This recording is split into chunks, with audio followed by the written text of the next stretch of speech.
There's been a spate of high-profile subway crimes that really have terrified a lot of riders, so much so that the NYPD has taken note of it.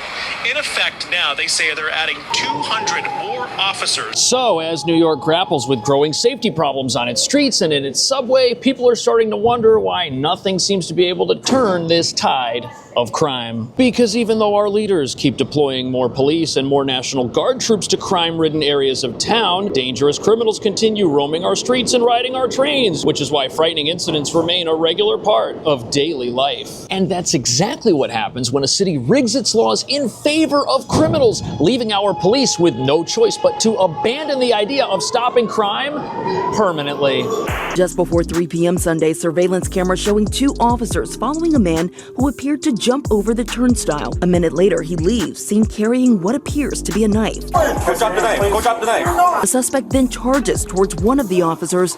Cops are leaving the department at record rates. It comes at a time when the city says major crime overall is down. But we found that that is not the case in all neighborhoods. Crowds of demonstrators marching and jumping the turnstiles. This is at the West 4th Street station in the Village. How does policing change when you have less officers? Well, you're much more reactive. You're not proactive. You're not doing things to prevent crime. So imagine you're a cop. Do you want to stay in New York City? You're being recruited from all over the country where they're offering you a much better pay scale. They treat you better and they let you be a cop. We have flight, not just of people in New York City and New York State, but desperately needed cops.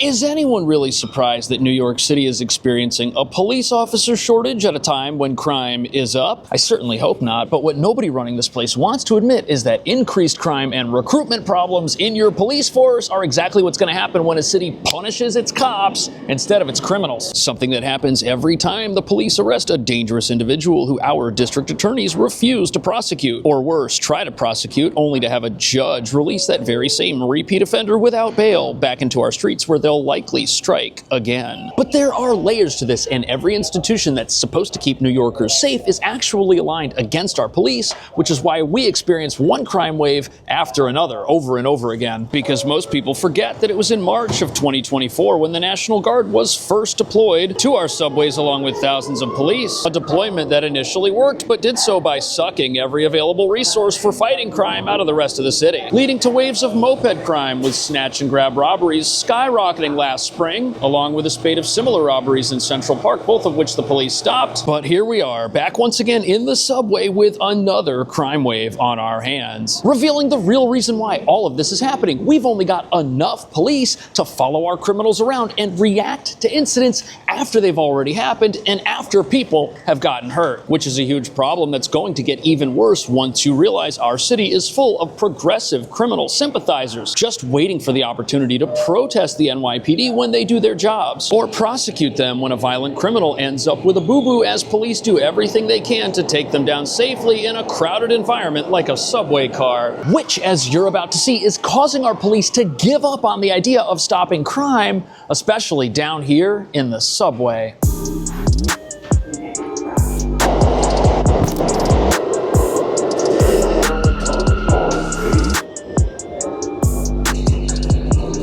So in New York, we've got crime problems everywhere, but those problems are now particularly evident in our subways. Above ground, it is freezing, but down here, it's relatively warm. There are lots of people, and that creates the perfect environment for a criminal element to lie in wait for potential victims, and there's not a whole lot the police can do about it. And worst of all, the crime wave happening down here is taking place at a time when our leaders continually brag about a 5% reduction in overall criminal activity. Yet everyone down here realizes that the subway is more dangerous today than it was yesterday, and this narrative of reduced crime is something even the mainstream media is now starting to question. A 5% reduction is 126 reported crimes. Millions of people ride the subway. they don't feel, it's not a perception of being at risk. People are at risk. The Arctic weather is making it worse. There's a huge influx of homeless people with tents, with shopping carts. People are walking on the edges of platforms. They're scared. So what do? It's not So a 5% reduction in crime, that's just 126 fewer crimes reported. And that means if around 100 people decide not to report crime next month, boom, we've got a crime reduction. And we can say we've won and that everything's safe and that people should stop imagining things. But the larger issue at hand here is the disorderly environment that our soft on crime laws allow to flourish. And all this disorder starts at the front door to the subway, where criminals jump the entrance to get on the trains without paying. This happens thousands of times a day. And when I say criminals, I'm not just talking about people who go on to assault others once they're in the transit system. Fare evasion's so rampant now, even people with jobs and an income are jumping because they see other people do it. And then when you get down into the actual subways themselves, you'll see the evidence of other activities that are much more harmful and much more destructive to society as a whole, which are also going on down here. It's very sad. And it certainly doesn't give riders confidence that this is a safe, orderly environment, that's for sure. Look at this. We've got career criminals with dozens of prior arrests just attacking people for no reason. It says right here, prosecutors even tried to have this dangerous repeat offender held on $75,000 cash bail, but the judge disagreed and gave this guy supervised release. And we see it time and time again in this city. Dangerous criminals getting arrested repeatedly and then set free repeatedly. That contributes to a dangerous environment. That's why we've got a crime wave down here. On top of that, people forget that every time the police do try to do their jobs and things don't go perfectly for the criminals they're involved with, there are always mass protests. An entire crowd of activists is just lying in wait, looking for the opportunity to jump on New York's finest when they do anything. And if you thought judges releasing dangerous criminals who then come back on our trains and go out into our streets and hurt people is a problem, the threat our officers face from activists might actually be worse. Crowds of demonstrators marching and jumping the turnstiles at a city subway station in protest. Take a look here at these new pictures, new video that just came into the Pix 11 newsroom. This is at the West. So here we've got a massive protest, and this took place just 3 months ago with demonstrators jumping the turnstiles in mass right in front of police to protest a takedown of a violent criminal that did not go perfectly for the criminal or other people on the train, unfortunately. But this person was extremely dangerous. They did everything wrong. They were carrying a weapon. They were committing crimes. They were not responding to officers. And had that person been allowed to get on the train, even though the fare's only $2.90, what could have happened to innocent people on that train if this individual who wasn't scared of police continued acting in the same manner police witnessed? And the alarming thing here is nobody was out protesting the no consequences legal system that allowed this dangerous individual to get on our trains and run around in the subway in the first place. Now, yes, the mayor did come out and defend the police. He saw the security footage. He knows that they didn't do anything wrong. But for years, our officers have been abused by the leadership of this city, and that's why nobody wants to be a cop anymore. It's a shame. And according to this article, one officer says that you'll be worked to the bone, attacked by perps and politicians, and hammered with nonsense complaints and tick-tacky discipline, which basically means as you try to keep the city safe, you're going to get in trouble for things that aren't a big deal at all, like the chief of patrol who got in trouble for social media posts he made. But what's truly frightening are the actual accomplishments of these protests and riots against our police.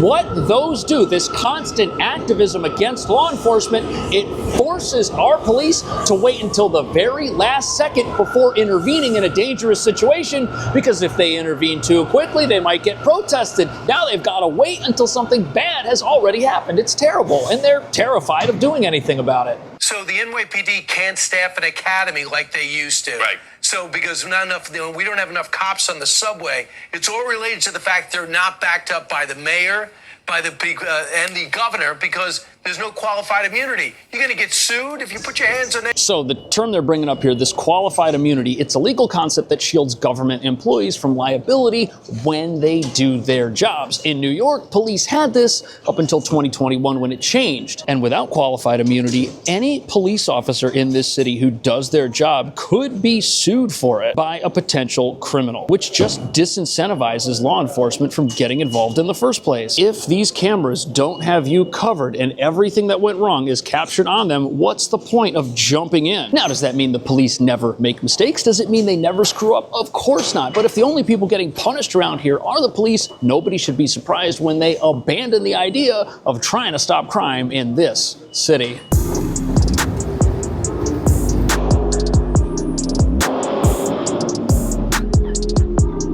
So although New York City has a massive police department with around 33,000 members and receives over $5 billion in annual funding, it's actually the smallest police force New York City has had since the 1990s, which was 30 years ago when New York's population was 1 million residents smaller than it is today, meaning we now have the smallest police to resident ratio we've had in quite some time. And New York City is losing around 200 police officers every single month, which means that when a crime wave pops up in one part of town, we need resources from other parts of town to stop it. Police patrols have driven down crime in nearby Central Park, but recent statistics suggest that the problem may be getting pushed to the outskirts. Along the eastern border, robberies are up 400%.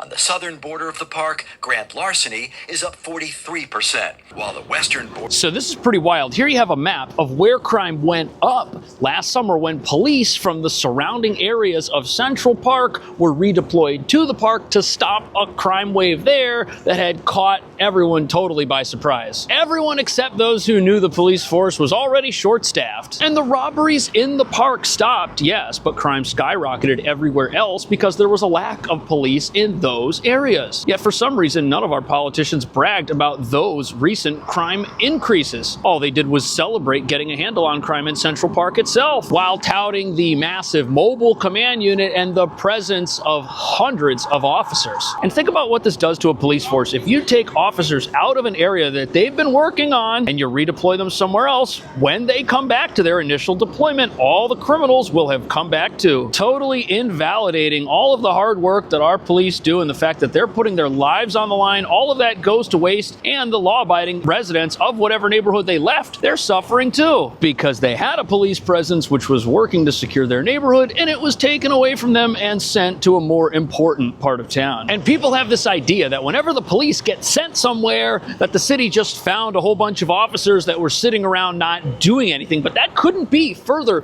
from the truth. Resources go from here to over here, and then when there's a crime wave back over here, all those resources, they get sent in the opposite direction. We're just following our criminals around at this point, which is why we can't seem to stop them. How does policing change when you have less officers? Well, you're much more reactive. You're not proactive. You're not doing things to prevent crime. You're responding to 9/11 calls, and the response time is much longer. And of course, what a ticking time bomb of a problem. As police leave the force, 911 response times are gonna go through the roof. And that's just gonna embolden more criminals because police don't show up as quickly when they're doing something wrong, leading to more 911 calls, leading to more overworked officers having to leave the force. What a vicious cycle. A cycle that's certainly not gonna make it easier to rehire police officers. Who's gonna recommend that? Absolutely nobody who used to be a cop and just quit. Word on the street from officers is going to be that this job is just not worth it. And when you consider that in this city, a new officer starts at $58,000 a year, a dollar amount that will not allow them to rent the $3,500 studio apartments located near these parked police cars, it should become pretty obvious why we're having a problem finding people to put their lives on the line for an amount of money the city itself doesn't value. Now, is it possible for police to make more than $58,000 a year? Absolutely, but after 5 years,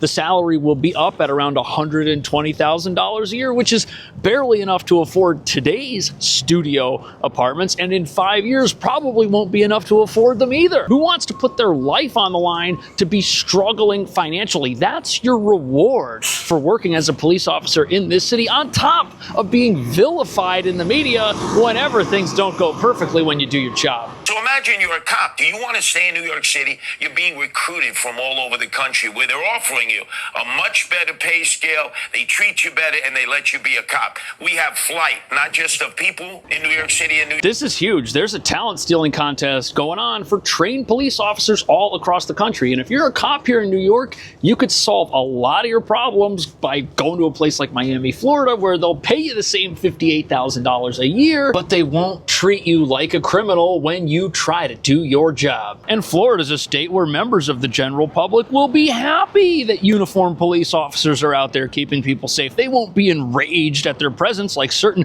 progressive factions of our society here in New York are, that's for sure. And you know something, it would do an awful lot for police officers if they went from being hated in their communities here to respected in their communities here and paid appropriately to live in them in the first place and buy groceries. But the other problem is that our leaders in New York think that the issues police officers and the general public face every day aren't real, they're just imaginary. Like all of the crime going on in our subways. No, we're all just imagining it. The police are taking down imaginary criminals with imaginary weapons. That's what's happening. No, instead you've got dangerous individuals getting caught doing things that are too frightening for movie theaters, and then they just get released, and days later they're doing the exact same things. That's why people are terrified. They know that if they get involved, our justice system might come after them. And our police, they're just as scared as all of the passengers on the train because the legal system is out to get them as well. And the craziest thing about this is that eventually the crime wave in the subway will drop. Somehow, enough police will be located and deployed down there to scare away the criminals and chase them off to other parts of town where they begin plotting new endeavors. Politicians will pat themselves on the back saying that the city is safe and that the imaginary crime wave we were all believing existed is now gone. But the reality is there will just be a new crime wave somewhere else that takes everyone by surprise, except for people who understand that all we can do in this city is follow crime waves and chase them. We can't get ahead of them ever because we don't have enough police to keep our city safe, and the police we do have are thinking twice about going to work in the morning. What do you think about that? What could New York City do to make its streets safer? What could we do to better protect our police? Let me know. Thank you so much. I will see you in the next video.